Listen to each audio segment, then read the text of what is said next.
All right. Well, it is the second podcast of Scotch Week. Another Give It a Shot. I'm Andrew. And I'm Keith, and we're AboutBeverages.com. And to clarify, it's Scotch, but Scotch ale. Ale. You're correct. Yes. Thank you very much for correcting me on that. We are on a Scotch kick every once in a while. Or we have been on somewhat of a Scotch kick, but we didn't want you to think it was Scotch whiskey. Yeah. Scotch ale. Unless that's enough of a hint that Fitz will bring over some more scotches. Because I would be more willing to try those. True. Or bourbons. Or anybody who wants to throw one our way. So we have enjoyed those. But today, we are enjoying the... what are we enjoying, Andrew? We're actually enjoying... this is from Sam Adams. This is one of their beers in their Imperial series. It's a traditional Scotch ale, and it's called Wee Heavy. I like it. I like the name. W-E-E. Heavy. E-E. Obviously, we a lot with Scotch lately. We had picked up the one on Monday that we tried, the Highway 78 Scotch Ale. And as I was walking around, all of a sudden I saw this one, had never seen it before. And here's what jumped out to me. Is everyone ready for this? Are you ready? I am ready. Okay. I hope our listeners are too. So the back of the bottle mentions that it's a Scotch Ale, obviously. But it has an addition of peat smoked malt right there. See, there we go. See, now I'm on board, because that was my favorite thing about all the scotches we tried, the peaty smokiness. Right. And I thought, like I said, after we had that one on Monday, which was probably a fairly traditional Scotch ale, was just okay. We weren't too excited about it overall. This, I don't know if it can live up to it. I'm almost too excited to try this one. I'm hoping this lives up to it. I'm hoping for a little smokiness. I'm hoping for all those things. Probably going to be let down. Well, we hope not. Let's just go into it with an open mind. And speaking of going into it, it's already over. No, my mind's closed. No. We've got to give it a shot. Okay, all right. We've got to give it a shot. We've got to open the bottle and open our minds. All right, let's do that. And with that, here comes the pour. The pour. So this is a very dark brown. Wow. Borderline black, but definitely a dark brown. Definitely cannot see through that with a slightly lingering head there. Yeah, that's very dark. It even mentions the Highlands from Scotland. You're setting yourself up even I know. I shouldn't for a fall. see. So this is quit reading. See, so here's the problem with marketing. If this doesn't live up to that, I'm going to be upset with what he wrote on the back of this bottle. Well, angered. It won't be the first time we've been upset with Sam. That's true. So, yeah. What was that one that they changed? And I think it was because of us. Remember, we had done it was a spring seasonal beer podcast. Yeah. Am I correct? Yeah. And they had a beer. We did not like it. Guess what? The next year they changed it. Changed it up. And we liked that one. They've kept it. We wish they would have given us credit for that. Which one was that, though? Was it their... don't worry about it. You can go back into the archives at AboutBeverages.com and figure it out. That's what we'll do here in a little bit.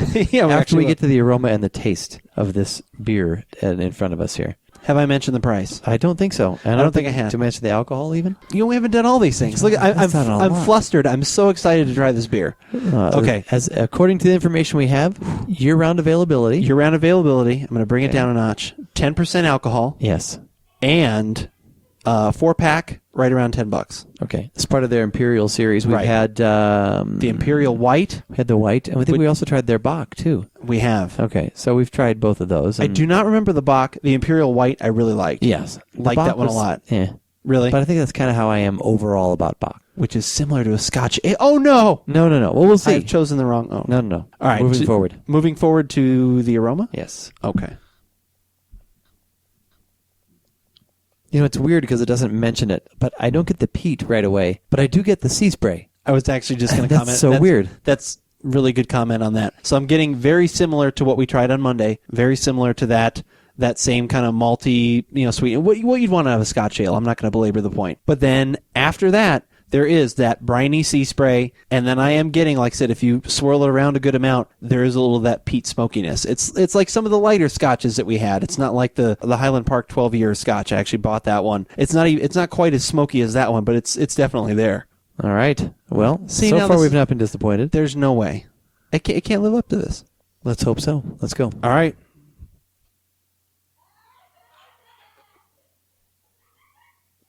That actually has some nice depth of flavor, actually.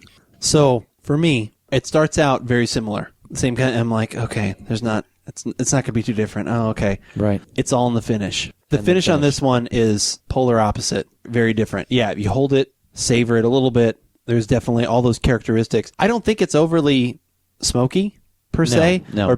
But that's there. And that's, like I said, the brininess that you talked about, and the aroma.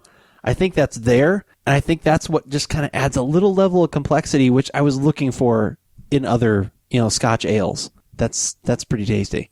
No, that's good. I like that. Little lip smacky, definitely. It does have that sweetness, the residual sweetness lingering on the lips there. Yeah, I agree. But those other notes in there, and they don't dominate, but they pull back the malty enough so that it's not like, ooh, really malty. Right. I think maybe that's the sweetness part that still stays. You get on the lips, but they pull that back, and then they just show themselves just enough so that it's definitely a different flavor profile than what we had Monday and from other Scotch ales that I've had in the past. Yeah, definitely. I think they've gotten a different take, and this is more my wheelhouse of what I like. I would even be happier, obviously, with a little more smoky. Go farther. Yeah, but like I said, that's maybe not as traditional, so I understand that. But if I was making my own hybrid style or adjustment to that, yeah, if there was just more, not a lot, like I said, because I don't want to get into stout or that kind of smoky territory. But if there was just like a little more, Right. No, I agree. I think they could go a little farther. Whatever they did to get to this point, take it another step or two. Yeah. Yeah. But that's I agree. That's definitely really good. I'd actually probably get that again. That was pretty good. I think I would as it gets cooler. Yeah, this is definitely, like I said, both of these in general, they're a heavier kind of beer. Right. Maybe not great for summertime, for us, for summertime and things like that. So I agree with that, but I really like that. And it seems like now having had, I can't remember I guess maybe I haven't had the stout, but I've had I've had the other three in the Imperial series, and these are he's definitely putting some work into these, and I like these quite a bit. Like I said, that Imperial White is really good, and I like this one too. I'm right there with you there. All right. Well, head on over to the website at AboutBeverages.com and check out our tasting notes for this Wee Heavy from Sam Adams beer and see where it hits on our recommendation scale. And while you're there, check out everything else that we have reviewed in the past. You can check out the old podcasts. We've got lots of them in the archives, along with the drink database. What's in the drink database? Some stuff that we've podcasted about, a lot of things we haven't podcasted about. It's essentially a sort of rough version of tasting notes, but you can find all the information you need there to make some purchases. You can find the brewery, approximate prices, a whole bunch of different things.